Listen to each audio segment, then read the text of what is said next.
On today's episode, Elon's most important update yet, Megafactory 3 is coming soon, and so are new Tesla vehicles, but what will they be? Tesla's full self-driving has officially gone unsupervised. That's what Elon Musk has just revealed, and that means progress on Tesla's autonomous AI is moving faster than most people would believe. There have been thousands of Tesla vehicles driving themselves over thousands of miles, day in and day out, with no human beings involved. This is not speculation anymore. This is real.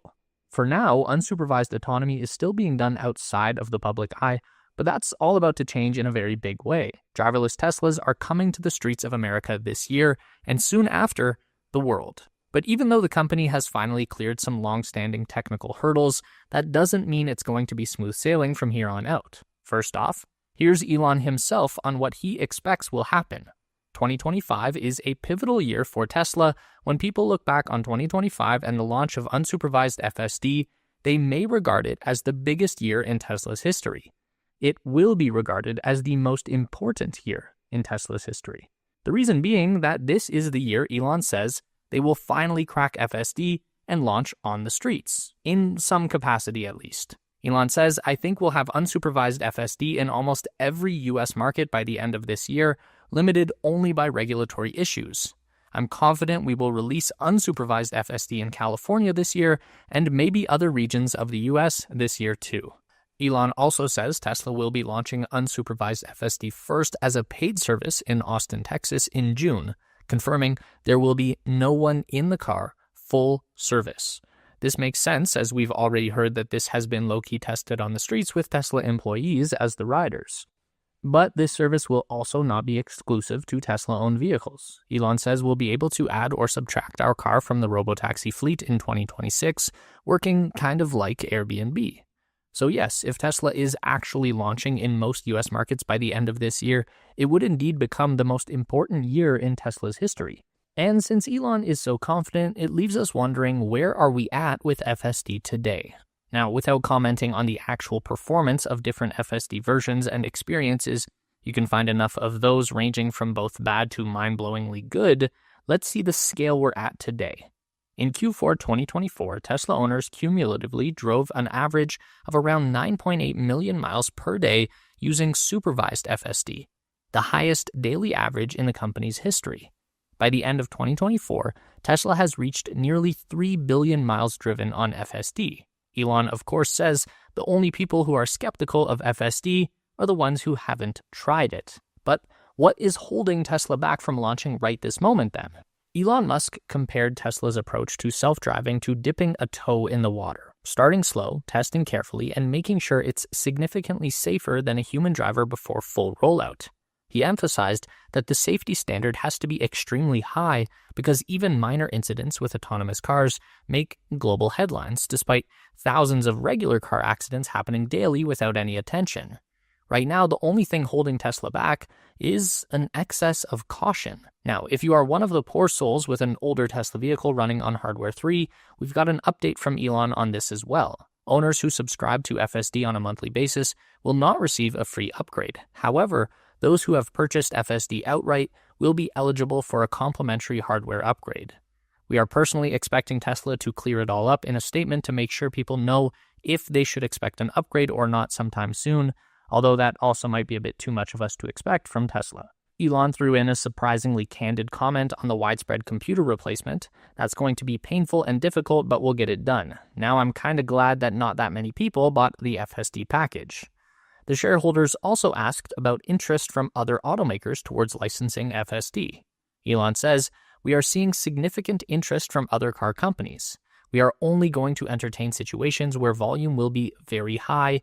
We would translate this as Tesla not wanting to deal with small automakers, not at first anyway, due to the complexity of everything in the system, from the camera positions on actual cars to, as Elon mentioned, the engineering teams of both parties working out solutions. According to Tesla, in Q4 2024, they recorded one crash for every 5.94 million miles driven in which drivers were using autopilot technology, their best Q4 numbers ever.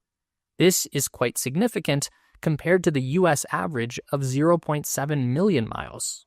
The difference is now measurable enough that Tesla started providing a discount of up to 10% on Tesla insurance for customers who frequently use supervised FSD. This has currently rolled out in Texas and Arizona, and Tesla says that the more you drive with FSD enabled, the bigger the discount is on your insurance premium. Now, there are millions of Tesla owners outside of North America who are anxiously waiting for even a chance to give the FSD, supervised or not, a go. Elon gave us a quite rare insight into what they're currently dealing with in Europe and China.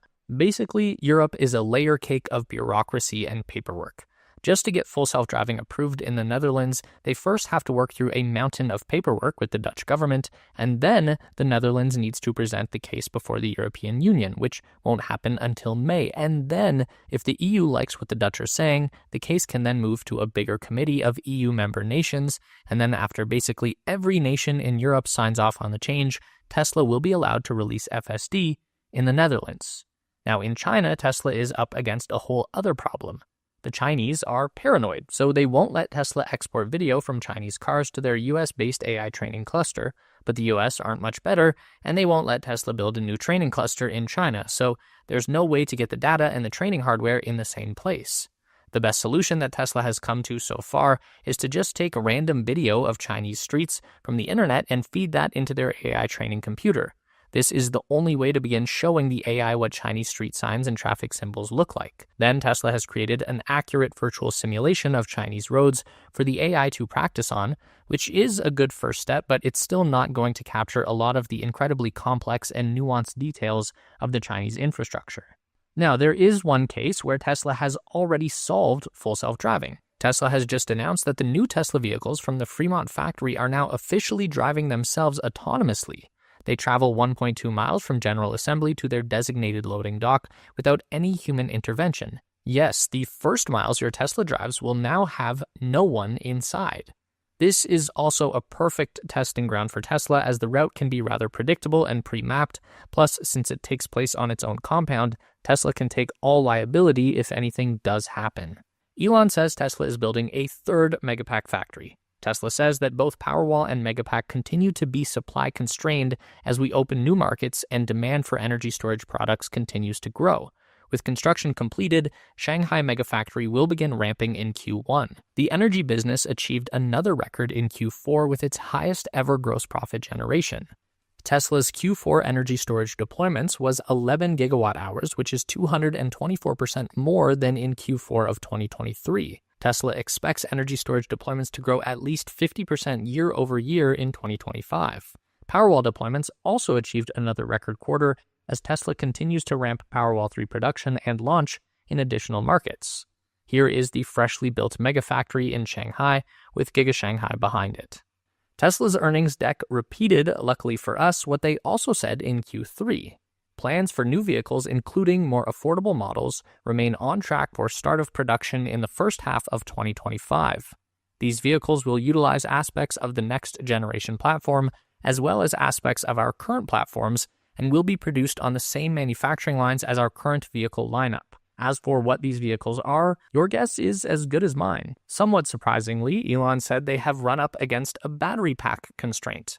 Quote, "We are working hard to grow our vehicle volumes. Our current constraint is battery packs. We will make progress on addressing the constraint. Things are really going to go ballistic in 2026. Now, on the Tesla Semi, Tesla says the Semi factory construction continued in Q4 and recently completed roof and wall enclosure of the main building area. First truck builds are scheduled to start by the end of 2025, with the ramp beginning in early 2026. Tesla also confirms the Cybercab plans. Our purpose-built robotaxi product, Cybercab, will continue to pursue a revolutionary unboxed manufacturing strategy and is scheduled for volume production starting in 2026.